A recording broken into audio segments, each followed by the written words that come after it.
రాజదృష్టి సోకితే రాళ్ళు పగులుతాయి, రమణులు కరిగిపోతారు. నీ పేరేమిటి? ఎందుకు? ఈ మగవారిని నమ్మరాదు. దేవి, నేను మాళవరాజ్యపు మహీపతిని. మాటంటే మాటే. నిన్ను గాంధర్వ వివాహం చేసుకుంటాను. కాదనకు దేవి. ప్రభు, ఈ కనకాంగి ఎంతో అదృష్టవంతురాలు. నా కోరిక ఫలించింది. మహారాణి, మహారాణి! ఏమి మల్లిక? మహారాజా వారు మరో స్త్రీని వివాహం తీసుకొస్తున్నారమ్మా. ఏరి, ఎక్కడే? హారతి తీసుకురా, ఎదురు వెళదాం. ఎంత మంచి మాట చెప్పావే మల్లిక. సవతొస్తుంటే సంబరపడతారు ఎందుకమ్మా?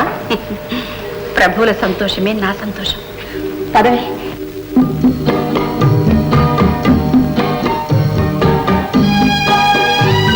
ప్రభు, కళ్యాణ హారతి అందుకోండి.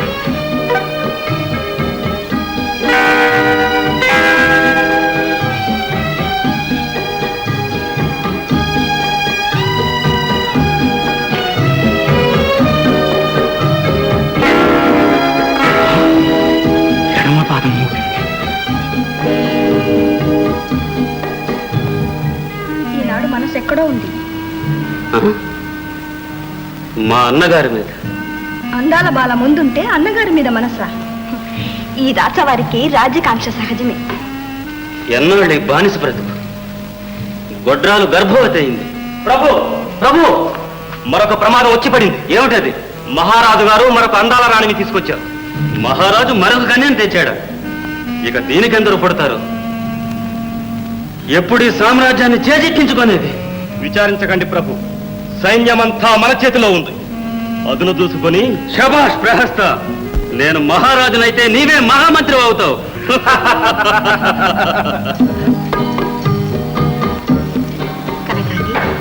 మహారాజు మనసు మెరిగి వారికి ఆనందాన్ని చేకూర్చు చెల్లి. అలాగే అక్క. ఏం చేయాలి?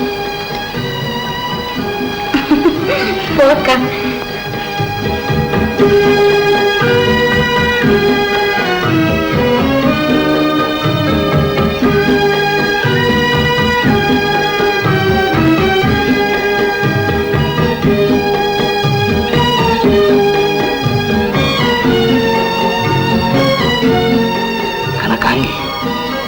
ఈ మొదటి రాత్రి మన జీవితాంతం జ్ఞాపకం ఉండాలి.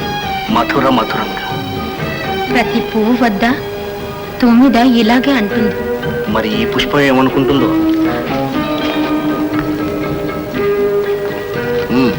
చెప్పోయే.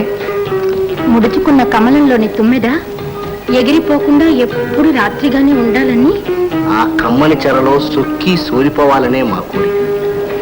అలాగా?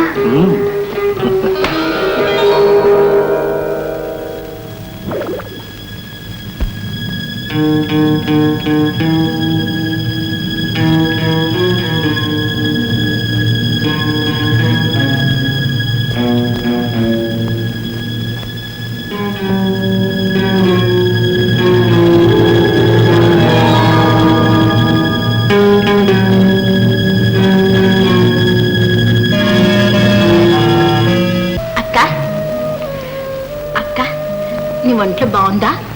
నాకేమమ్మా, చాలా బాగున్నాను.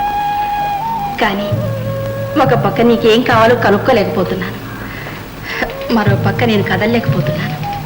నిండు గర్భవతివి. నీ ప్రసవ సమయంలో నేనెక్కడ నీ దగ్గర ఉండలేకపోతానేమోనని నా భయం.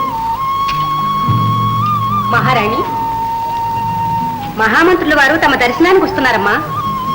మంచిది అక్క, నేను వెళ్ళొస్తాను.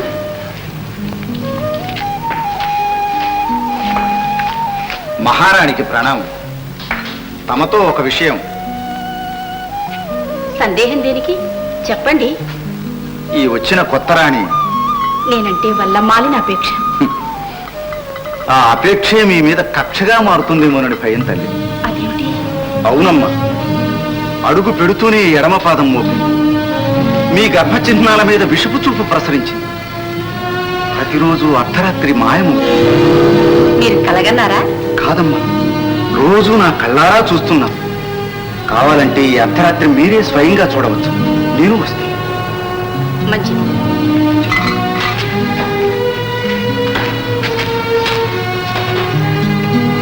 పరమేశ్వర,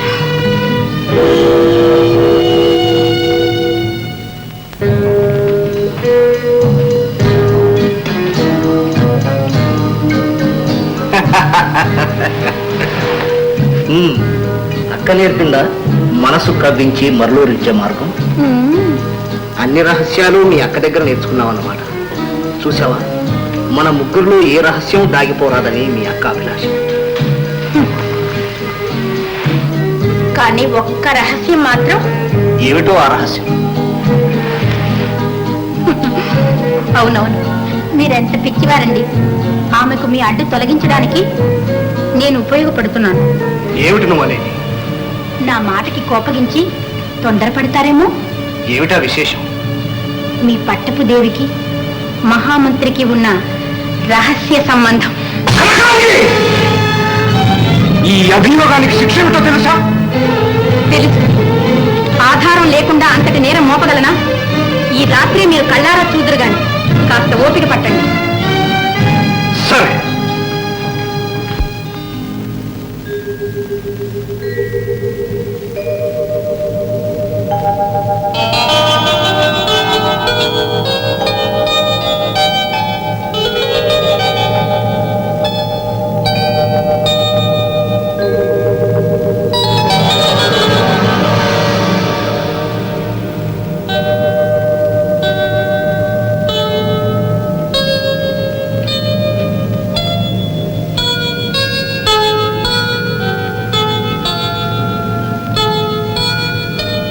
కనకాంగి వెలుపలికి వచ్చి మాయమయ్యే సమయం ఇది. రండి.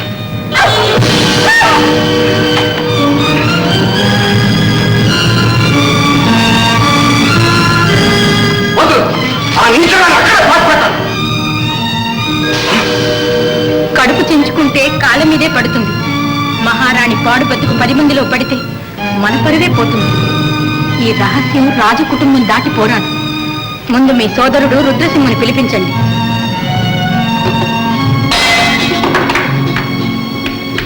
రుద్రసింహుని పిలువు. అన్నగారు, ఇంత రాత్రి వేళ పిలిపించారు. ఏమైనా ప్రమాదం సంభవించిందా? ప్రమాదం, పరాభవాగ్ని భగ్గులు అంటుకున్న భయంకర ప్రమాదం. తరతరాల వంశ ప్రతిష్ట దగ్ధమైపోయింది. మంగళప్రదమైన రాజనగరు మైలపడిపోయింది. పూలవాన కురిసి నీలి మేఘమే నెత్తిన పిడుగు వర్షించింది. రుద్ర, పిడుగు వర్షించింది. ఏం జరిగింది అన్నగారు? త్వరగా చెప్పండి. మాంగళ్యం చాటు ఎంగిలి కూడు తినే దాని బ్రతుకు దేనికి ఇంకా చెప్పమంటాం? చురుకైన మగవాడివి, గ్రహించుకో. శీలాన్ని చేర్చుకొని సిగ్గుమాలి తిరుగుతుంది పట్టపురాణి. పతితైపోయింది. పట్టి బంధించు, కారాగృహంలో పడేసి కలుగుట్టు బిగించు. అన్నగారు,